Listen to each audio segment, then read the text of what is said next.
I hope आप लोग बहुत अच्छे होंगे, बहुत अच्छे होंगे। आइए स्टार्ट करते हैं। आज एक नया टॉपिक है जो क्लास 9 से क्लास 10 यानी अपर क्लास के बच्चों को भी मतलब कि 11, 12 इन सारे बच्चों को मतलब कि बहुत काम का चीज़ है। अगर यदि आप लोग चाहते हैं इसके बारे में जानना तो इस वीडियो के अंत तक बने रहिएगा और वीडियो को पूरा फुल वॉच कीजिएगा, तभी आप लोग को समझ में आएगा। चलिए ज़्यादा समय नहीं लेंगे। अगर यदि एक बात और, अगर यदि मेरे चैनल पर नए हैं तो आप चैनल को सब्सक्राइब कर लीजिएगा और बेल आइकन दबा लीजिएगा ताकि इसी तरह का एजुकेशनल वीडियो आपको हमेशा मिलता रहे सबसे पहले। आइए स्टार्ट करते हैं, समय ज़्यादा नहीं लेंगे और अपने वीडियो को स्टार्ट करते हैं। आज जो हमको पढ़ना है वो क्या है, सेल चैप्टर यानी कोशिका के बारे में आज हम लोग जानेंगे कि कोशिका में क्या क्या कौन से अंग होते हैं, कोशिका किस प्रकार काम करती है, कोशिका की परिभाषाएं क्या होती है, इसके बारे में हम लोग आज विस्तार से जानते हैं। तो सबसे पहले हमें देखते हैं कोशिका जो है, कोशिका की परिभाषा।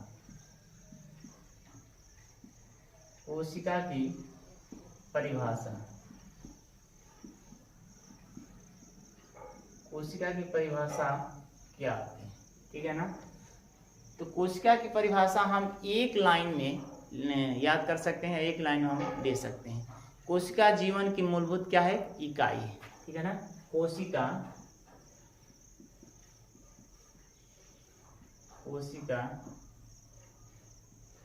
जीवन की एक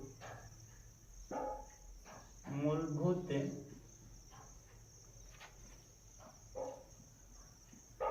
इकाई है जिसे हम कोशिका कहते हैं।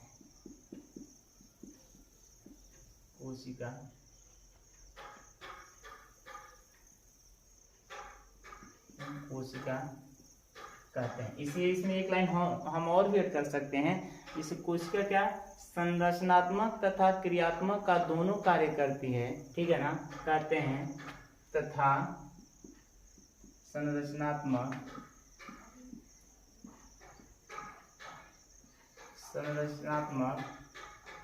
तथा क्रियात्मक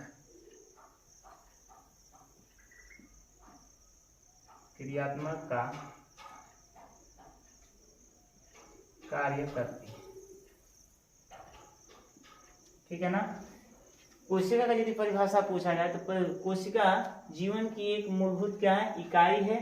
ये सबसे छोटा यूनिट माना जाता है, सबसे क्या था, सबसे छोटा यूनिट इकाई माना जाता है जिसे हम कोशिका कहते हैं तथा रचनात्मक तथा संरचनात्मक क्रियात्मक का कार्य करती है, उसे हम क्या कहें, कोशिका कहेंगे। ये दोस्तों आप लोग का एक परिभाषा हो गया। और ये सबसे इम्पोर्टेंट चीज यही होता है कि कोशिका से जिस चैप्टर पढ़ते हैं कोशिका, तो उसमें आपके परिभाषा आपको याद होना आवश्यक होता है। चलिए ठीक है ना, तो ये परिभाषा आप याद कर लीजिएगा, ठीक है ना। अब कुछ बेसिक कंसेप्ट के बारे में जानते हैं। बेसिक कंसेप्ट होता है, बेसिक कंसेप्ट के बारे में जानते हैं। जैसे अब यह यदि सेल चैप्टर पढ़ते हैं तो दोस्तों आप लोग को यह जानना आवश्यक होगा, जानकारी होना चाहिए कि आखिर जो कोशिका है इसका खोज किसने किया था, ठीक है ना। तो सर्वप्रथम इसका जो खोज किया गया था, कोशिका का खोज करने वाला कौन था, खोजकर्ता कौन था, कोशिका का खोज करने वाला कौन था, रॉबर्ट हुक था। कौन था, रॉबर्ट हुक ने इस कोशिका का खोज किया था कितने सन में, 1665 में, ठीक है ना। सर्वप्रथम अगर पूछा जाए कोशिका खोज किसने किया था, तो कोशिका खोज किसने किया था, सर्वप्रथम रॉबर्ट हुक ने किया था। लेकिन उसने किया तो ठीक था, लेकिन करने का मतलब ये था कि उसने जीवित कोशिका खोज न करके उसने मृत कोशिका का खोज कर दिया था, ठीक है ना। तो यहाँ पर हम लिख देते हैं दोस्तों मृत कोशिका का खोज, मृत कोशिका यानी मृत कोशिका का खोज किसने किया था, रॉबर्ट हुक ने किया था। कितने सन में, 1665 में किया, ठीक है ना।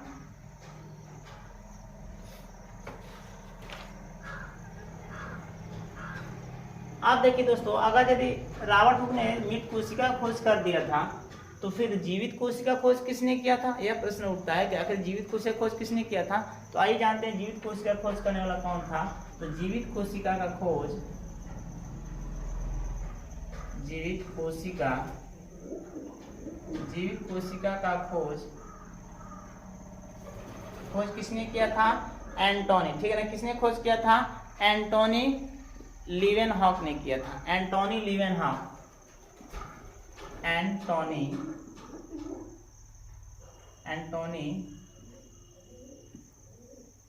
लीवेनहॉक ने किया था। एंटोनी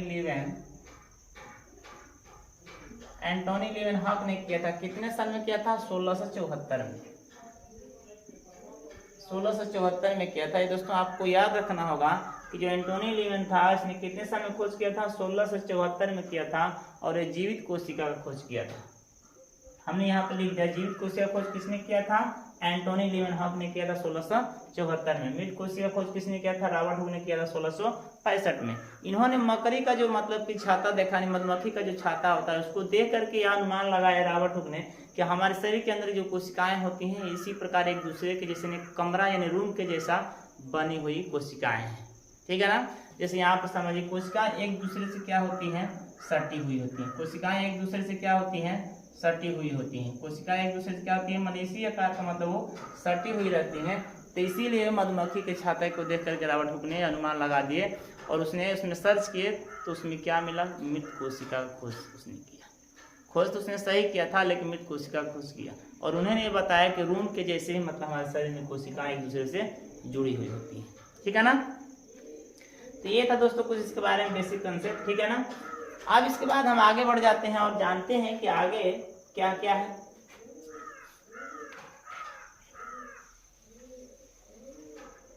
अगर सबसे यह पूछा जाए कि दुनिया लेवल में सबसे बड़ी कोशिका कौन सी होती है? दुनिया की सबसे बड़ी कोशिका, दुनिया की सबसे बड़ी कोशिका कौन सी होती है दोस्तों? तो सबको पता होना चाहिए दुनिया की सबसे बड़ी कोशिका जो होती है वह शुतुरमुर्ग का अंडा होता है। ठीक है ना। शुतुरमुर्ग का क्या होता है? वो अंडा होता है। दुनिया की सबसे बड़ी कोशिका कौन सी होती है? शुतुरमुर्ग का अंडा। शुतुरमुर्ग का अंडा। ठीक है ना। शुतुरमुर्ग का क्या होता है? अंडा होता है। शुतुरमुर्ग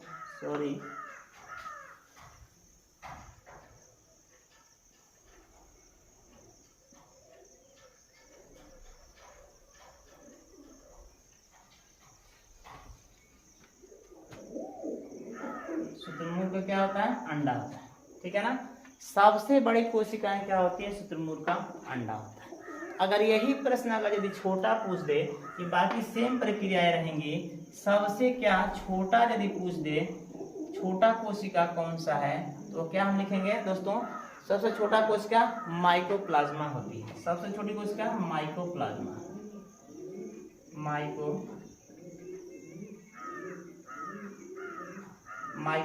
होती है।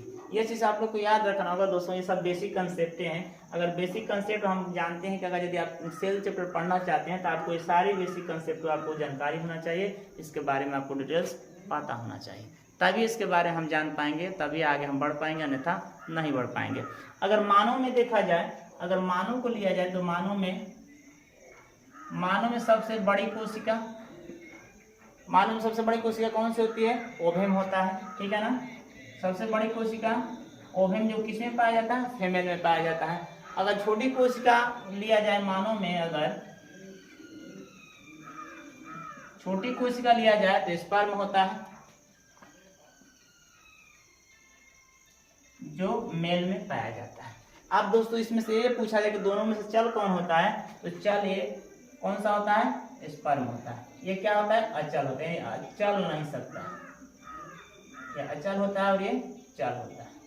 ठीक है ना। इसीलिए इस पर ट्रिक लगाए हैं सही का और इस पर गलत का ट्रिक लगाए। इसको हम हटा देते हैं तो आप लोग कंफ्यूजन हो जाएंगे। ठीक है ना। तो मानव में सबसे जो बड़ी कोशिका होती है ओवम होता है और जो मानव में सबसे छोटी कोशिका होती है वो क्या होता है? स्पर्म होता है। ठीक है ना। अब यहाँ पर देखिए दोस्तों, अब कुछ और भी बेसिक कंसेप्ट हैं जो आपको जानना जरूरी है। ऊपर से मिटा रहे हैं तभी जाकर हम जानेंगे। अगर यदि सबसे लंबी कोशिका पूछा जाए, यदि पूछे कि सबसे लंबी कोशिका कौन सी होती है, ठीक है ना,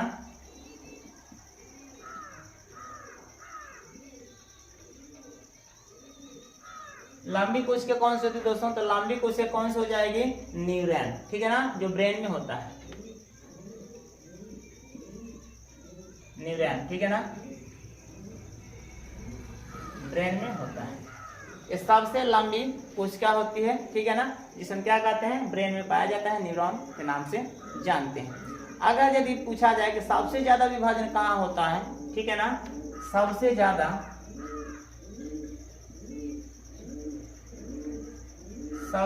विभाजन कहाँ होता है? तो लीवर में दोस्तों। सबसे क्या होता है? सबसे ज्यादा विभाजन होता है किसमें? लीवर में। अगर सबसे कम पूछा जाए तो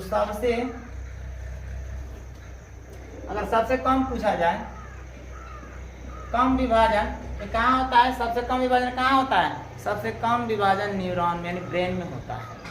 सबसे कम विभाजन कहाँ होता है? ब्रेन में कम विभाजन होता है। वैसे आप लोग जानते हैं दोस्तों कि 90% जो ब्रेन होता है प्रोटीन का बना होता है और 10% जो होता है ग्लियल सेल का बना होता है। तो यहाँ पर हम लिख देते हैं 90% जो होता है,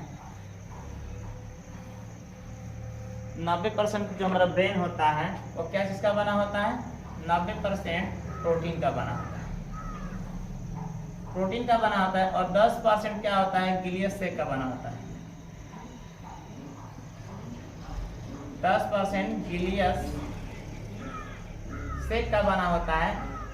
इसी में दोस्तों क्या होता है? यदि गलती से कोई विभाजन हो जाए तो यदि गलती से विभाजन होता है तो यही ब्रेन कैंसर का नाम यानी यही ब्रेन कैंसर का धारण करता है रूप या ब्रेन ट्यूबर के नाम से जाना जाता है। जैसे गांव में आप लोग सुने होंगे दोस्तों कि मतलब कि बहुत से लोगों को ब्रेन कैंसर हो गया है। तो ब्रेन कैंसर कहाँ पे होता है? ब्रेन कैंसर इसी पार्ट्स में होता है। 10% जो ग्लियल सेल का भाग होता है इसी में क्या होता है? कोशिका विभाजन हो जाती है और वो कोशिका हमारे शरीर में काम में नहीं आती है। यही कारण होता है कि वो कोशिका बढ़ जाती है और बढ़ने के कारण क्या होता है? ब्रेन कैंसर हो जाता है। क्योंकि हमारे ब्रेन में क्या होता है कि ऑपरेशन का सिस्टम नहीं होता है, क्योंकि उसमें बहुत सारे वायर होते हैं। अगर एक वायर कहीं हट जाएगा तो पूरा सिस्टम ही खराब हो जाएगा, इसीलिए उसमें ऑपरेशन की सुविधा नहीं की गई है।